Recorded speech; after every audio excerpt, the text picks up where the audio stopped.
Yes, these look fine. Good. I was kind of hoping he'd invite us out to San Diego to see this place of his. Sounds fantastic.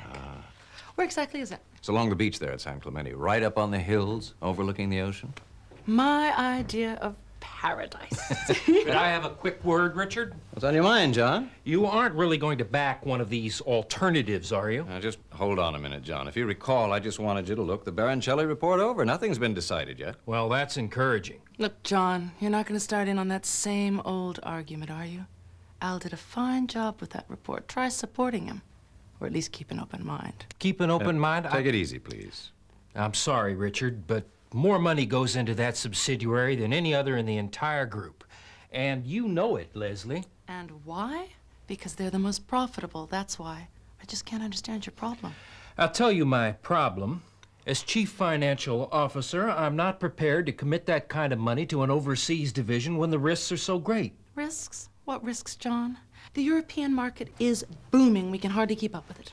It's hardly a failing market, John. Well, what about our other divisions? They're simply not getting their fair share of the corporate pie.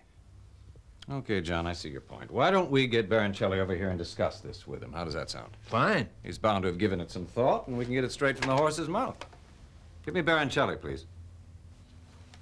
Al's report shows demand in Europe doubling over the next 5 years to 54 million units. Now, if we get 12% of that market, our sales will more than double.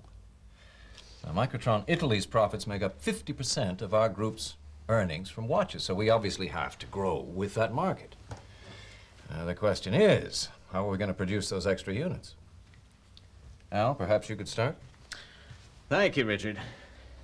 Given our limited capacity in Brescia, I asked my people if they could come up with some way of satisfying this projected demand. They offered two solutions. The first is to expand capacity at our present location. But we'd soon find ourselves back where we started from, since the space we have for expansion is limited, not enough capacity. The other idea is to take over another plant which is available nearby and renovate it, giving us 2 production units. Al, these alternatives of yours, personally, I don't see how we can justify either one of them financially speaking.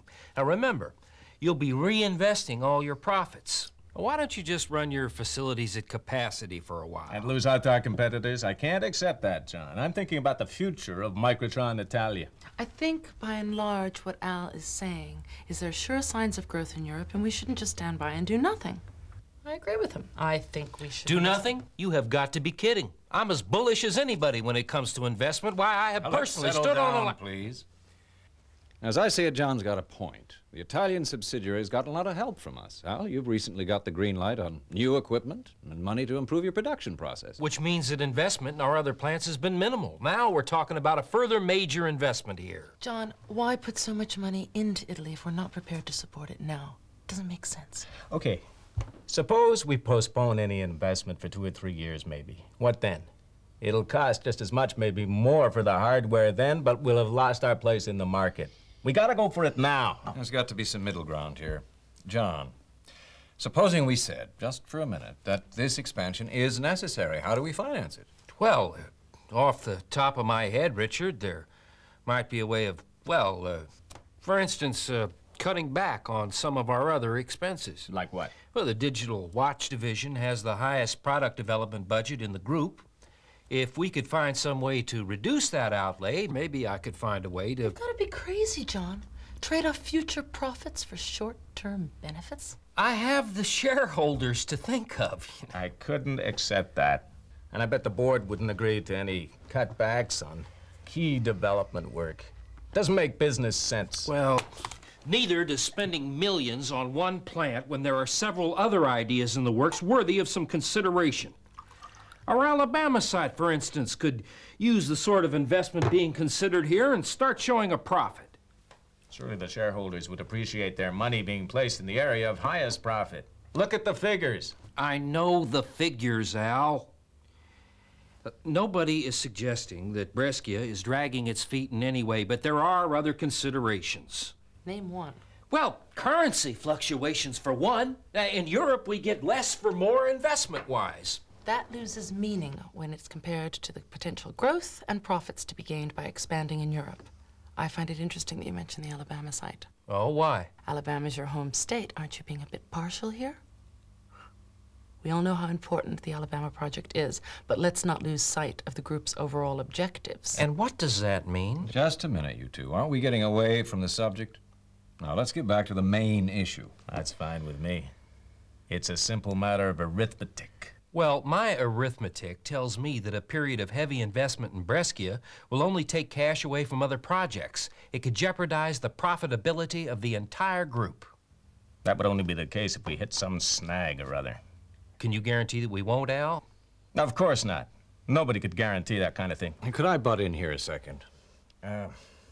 Maybe, John, you could clear up a point for me. What exactly do you have in mind for the Alabama plant? Wait. Now, hold on, Lesley. I think we should hear John's ideas. Thank you, Richard. Well, the Alabama development guys have come up with a new product concept, and I believe in its viability. You've all seen the file on the Silex system? I see that as something for the late 90s, John, long run. Well, we're talking about investment over the next 3 years here? My feeling is that if we don't develop the Silex system now, our competitors will. Can you see us in 10 years with a huge investment in Brescia producing obsolete watches? I say that we invest in the Alabama division, not in Europe. I think you're being totally unrealistic, and for reasons which I find, to be perfectly frank, biased. We're in business to make a profit. It's clear to me we invest where the profit lies. Europe. Think of the shareholders. Well, we've got to come up with a recommendation for the board to consider. And for my part, I must say I can see good reasons for both ideas. The one sure thing is that we have to expand, and we have to decide as to which way we're going to proceed. Now, I suggest we go back over both programs with all the facts.